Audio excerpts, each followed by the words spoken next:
Hello friends, ఈరోజు ఉప్పుడు బియ్యంతో ఇడ్లీ ఎలా తయారు చేసుకోవాలో చూద్దాం.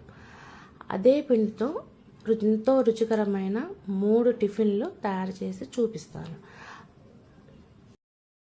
ఇడ్లీ కోసం అండి 1 కప్పు మినపప్పు. ఇవి మనం ఉప్పుడు బియ్యం అంటారండి. ఇడ్లీ కోసం బాగా స్పాంజ్ లాగా తెల్లగా నీట్గా వస్తాయి ఇడ్లీలు. ఇవి 4 కప్పులు బియ్యం అండి. 1 కప్పు మినపప్పుకి 4 కప్పులు బియ్యం. 1 2 3 4 కప్పులు బియ్యం. ఇప్పుడు వీటిని వాష్ చేసుకుందాం. ఈ ఉప్పుడు బియ్యం కడిగి పెట్టేసుకున్నామండి. ఇప్పుడు వీటిలో నానబెట్టుకోవడానికి నీళ్ళు పోసుకుందాం. అలాగే మినపప్పులో కూడా నీళ్ళు పోసుకుని నానబెట్టుకుందాం. ఇవి సాయంత్రం వరకు నేను 11ంటికి నానబెడుతున్నానండి. ఉదయం సాయంత్రం వచ్చేసి 5-6 గంటలకి ఆ టైంలో గ్రైండర్కి వేసేసుకోవాలి. ఇవి కాకుండా వీటితో పాటు ఈ కప్పు సగ్గుబియ్యం అండి. ఇవి సగ్గుబియ్యం, 1 స్పూన్ మెంతులు, వీటిని కూడా కడిగి నానబెట్టుకుందాం అండి. ఇప్పుడు నానబెట్టేసుకుందాం. ఇవి కూడా ఒక 5 మినపప్పు నానిపోయింది చూడండి. ఇప్పుడు మనం గ్రైండర్కి వేసుకుందాం.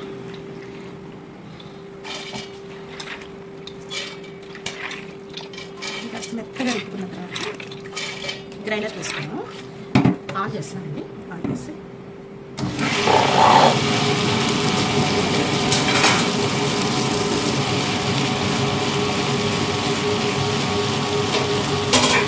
సగ్గుబియ్యం మెంతులు నానబెట్టుకున్నాము. ఇవి కూడా నానిపోయినాయి. దీనిలో వేసేసుకుందాం.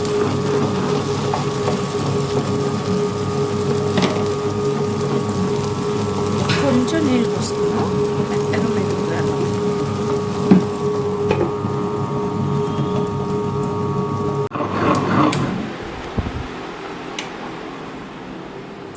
మినపప్పు కంప్లీట్ అయింది. తీసేసుకోవాలి.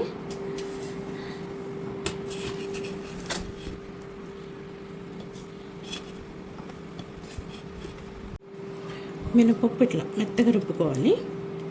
తర్వాత ఉప్పుడు బియ్యం ఉన్నాయి కదా, ఇవి గ్రైండర్ చేసుకుందాం.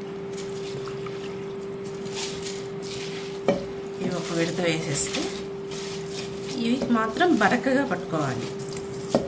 కాస్తంత కొద్దిగా బరకగా, అప్పుడు ఇడ్లీ బాగుంటుంది.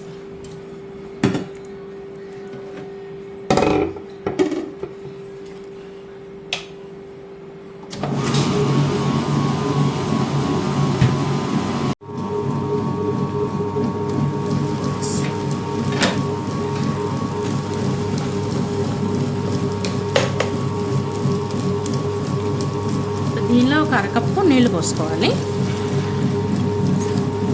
ఇది కాస్త బరకగానే తిప్పుకోవాలి. బరకగానే, సాఫ్ట్ అవసరం లేదు బియ్యం మాత్రం.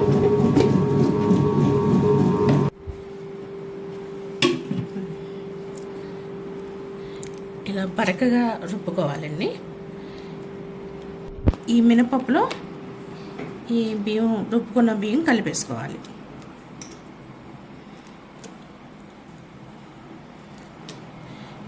ఎప్పుడైనా గ్రైండర్లో వేసేటప్పుడు 1 కప్పు మినపప్పుకి 4 కప్పులు ఉప్పుడు బియ్యం.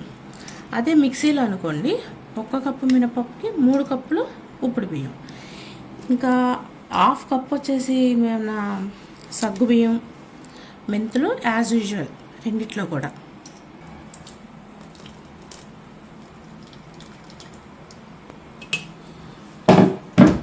ఇప్పుడు దీన్ని మొత్తం కలిపేసుకోవాలి. ఇలా మొత్తం మిక్స్ చేసేసుకొని ఈ ఓవర్ నైట్ దీన్ని మూత పెట్టి పెట్టేసుకోవాలి. రేపు మార్నింగ్ ఫెర్మెంట్ చేసుకోవాలి మనం. ఓవర్ నైట్ మూత పెట్టేసుకుందాము. ఓవర్ నైట్ తర్వాత ఇలా ఫెర్మెంట్ అయింది పిండి. ఇప్పుడు మనం దీన్ని బాగా కలయి పెట్టుకోవాలి.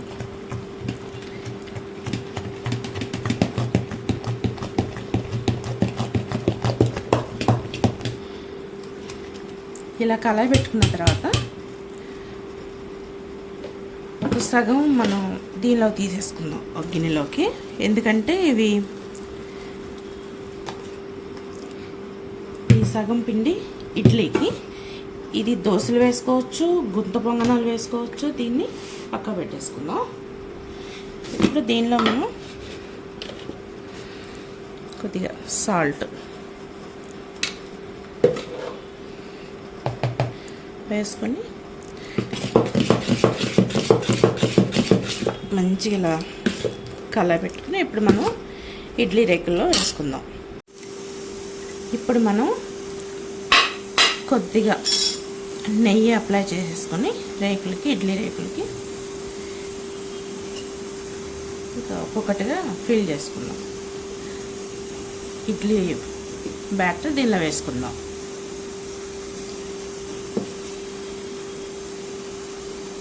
ఇలా ఈ రేకుల్లో ఈ పిండి వేసేసి, ఈ ఇడ్లీ రేకుల్లో పిండి వేసేసుకున్నామండి. తర్వాత ఇప్పుడు మనం 2 గ్లాసుల నీళ్ళు ఇడ్లీ పాత్రలో పోసుకొని దీనిలో ఈ ట్రేలు పెట్టేద్దాం. పెట్టేసి గ్యాప్ పెట్టి స్టవ్ వెలిగించుకుందాం. దీన్ని ఇప్పుడు మనం ఇడ్లీ పాత్ర పెట్టుకుని 5 మినిట్స్ హైలో పెట్టుకోవాలి. ఇడ్లీ రెడీ అయిపోయింది, తీసేసుకుంటున్నాను.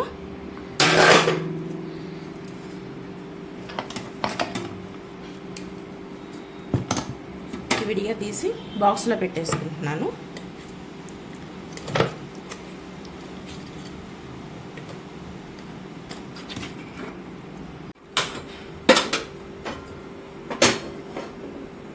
ఇప్పుడు మనం దోశ వేసుకుందాము. పెనం పెట్టుకొని కొద్దిగా నూనె వేసుకొని ఉల్లిపాయతో ఇలా చేసి, పెనం హీట్ ఎక్కింది. ఇప్పుడు మనం దోశ వేసుకుందాము.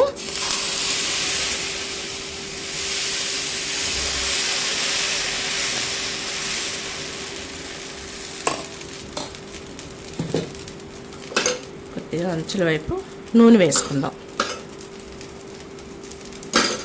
కొద్దిగా సిమ్లో పెట్టుకోవాలి. ఈ దోశని సిమ్లో పెట్టుకుంటే నీట్గా వస్తుంది. ఇంకా దోశ తిప్పుకుందాము.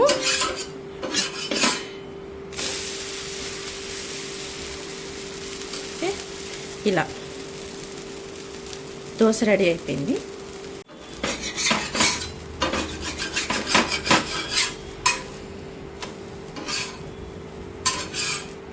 దోశ రెడీ. గుంత పొంగనాలు వేసుకుందాము. పెనం పెట్టి హైలో పెట్టుకోవాలి. దీన్ని కొద్దిగా ఒక చుక్క నూనె వేసుకోవాలి.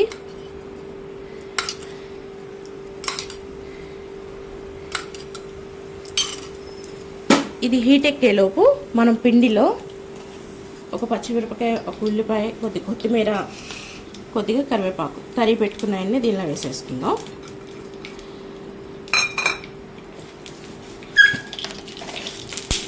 కొద్దిగా జీలకర్ర వేసి ఇలా తిప్పేసి ఇప్పుడు ఈ గుంత పొంగనాల్లో ఈ పిండి ఫిల్ చేసుకుందాం.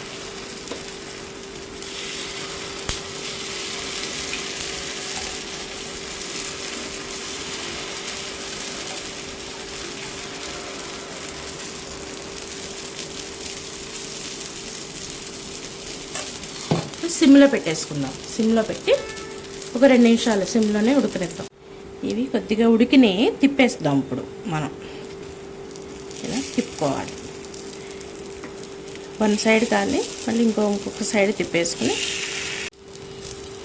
1 నిమిషం పాటు సిమ్లో ఉంచుకోవాలి. ఉడికినాయో లేదో, ఉడికినాయండి. ఇప్పుడు మనం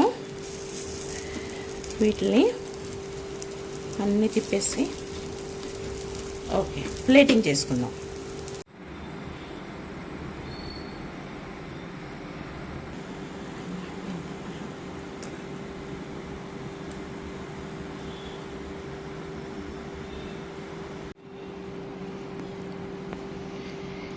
ఇడ్లీ ఇలా మెత్తగా వస్తుందండి, ఇలా స్పాంజ్ లాగా వస్తుంది.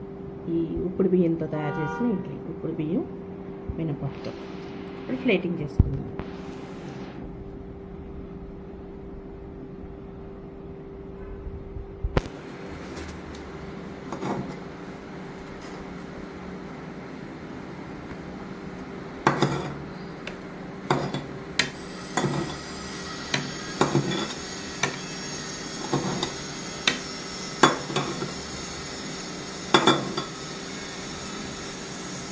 వేరుశనగల చట్నీ అండి, చట్నీ.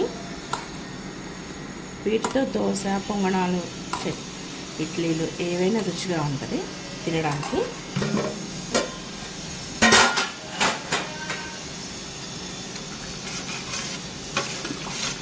ఇడ్లీని మంచి సాంబార్తో, వేడి వేడి సాంబార్తో, ఇడ్లీ కోసం సాంబార్